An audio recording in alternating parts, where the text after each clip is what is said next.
2012 চনত দিল্লীত যিটো নিৰ্ভয়া কাণ্ড হৈছিল, যন্তৰ মন্তৰত গৈ মই নিজে গৈ তাত আন্দোলন কৰিছিলোঁ।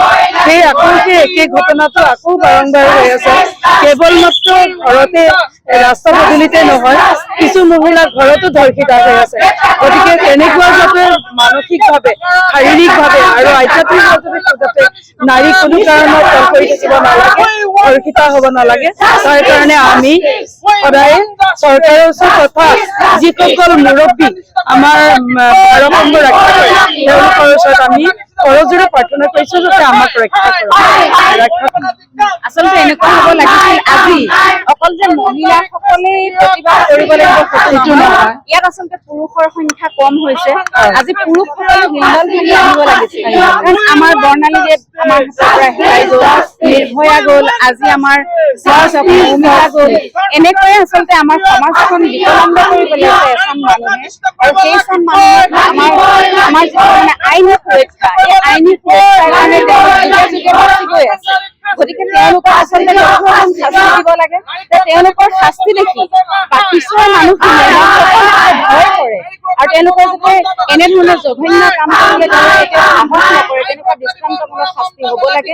আৰু আচলতে এই প্ৰতিবাদটো গোটেই বিশ্বজুৰি হৈছে যদি আমাৰ অসম বা ভাৰতবৰ্ষৰ বিভিন্ন চুকে কোণে সাজোৰে প্ৰতিবাদ হ'ব লাগে, যাতে সকলোৱে আমি আমাৰ নাৰী জাতিক সুৰক্ষা দিব পাৰো। বহুতে কয় যে নাৰীৰ সাজযোৰৰ কাৰণে নাৰীক ধৰ্ষিত কৰা হয়, কিন্তু যেতিয়া কণমানি দুমহীয়া বা ছমহীয়া শিশুটিক বা এগৰাকী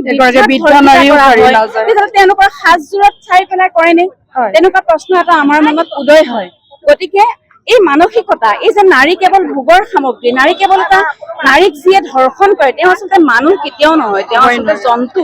আৰু সেই জন্তুৰ শাৰী মানুহবোৰক আমি আমাৰ সমাজৰ পৰা এঘৰীয়া কৰি তেওঁলোকক চিনাক্ত কৰি তেওঁলোকক দৃষ্টান্তমূলক শাস্তি প্ৰদানৰ জৰিয়তে আমি যাতে আমাৰ নাৰীসকলক, আমি এতিয়া কৰ্মৰত মহিলা, আমি প্ৰত্যেক খোজতে আমি চিন্তা কৰিব লাগে, আমাৰ প্ৰত্যেকটো খোজ আমি চিন্তা কৰি দিবলগীয়া হয়। গতিকে আমাক সুৰক্ষা লাগে, আমাকেই নহয় একে কণমানি এমহীয়া শিশুৰ পৰা বৃদ্ধলৈকে যাতে সকলোৱে সুৰক্ষিত হৈ জীৱন যাপন কৰিব পাৰে, আৰু আমাৰ লগতে পুৰুষসকলেও যাতে আমাক সহযোগ কৰে, তাৰ কাৰণে আমি সকলোৰে পৰা আশা কৰিলো, আৰু আমি চৰকাৰৰ পৰা কঠোৰতম কঠোৰ শাস্তি আশা কৰিলো।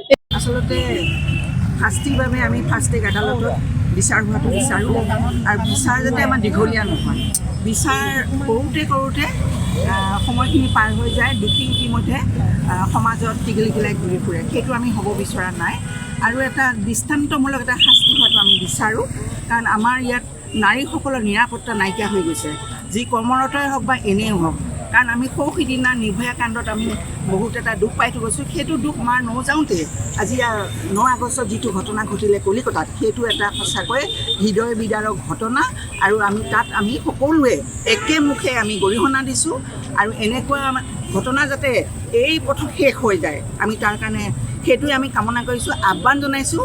সকলো দল সংগঠনে মিলি একত্ৰিতভাৱে গোটেই ভাৰতজুৰি এইটো আন্দোলন এটা হৈছে, তাৰ কাৰণে যাতে চৰকাৰেও কিবা পদক্ষেপ লয়, দোষীয়ে শাস্তি পোৱাটো আমি বিচাৰিছোঁ।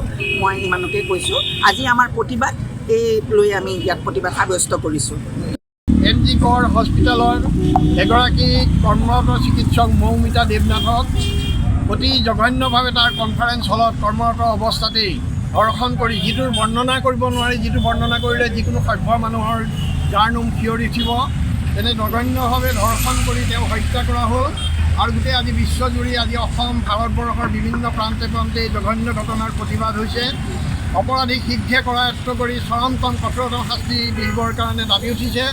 আৰু আমি মৰিগাঁৱৰ জনসাধাৰণেও এই জঘন্য ঘটনাৰ প্ৰতিবাদ কৰিছোঁ, আৰু প্ৰতীকীভাৱে আজি ইয়াত আমি 5টাকৈ সংগঠন, মূলতঃ অসম লেখিকা সমাৰোহ সমিতি, লেখিকা সংস্থা অসম, জাতীয়তাবাদী যুৱ ছাত্ৰ পৰিষদ, মানৱ অধিকাৰ সংগ্ৰাম সমিতি, সন্মিলিত নাৰী মঞ্চ, সহায় নামৰ আমাৰ অন্যতম স্বেচ্ছাসেৱী সংগঠন, তাৰ বাহিৰেও এই জঘন্য ঘটনাৰ বিৰুদ্ধে মাত মাতা প্ৰতিজন বিবেকবান ব্যক্তিয়ে আহি পেলাই অতি কম সময়ৰ জাননীতে, আমাৰ অলপ কম সময়ৰ আহ্বানতে তেওঁলোক ইয়াত সমবেত হৈছেই।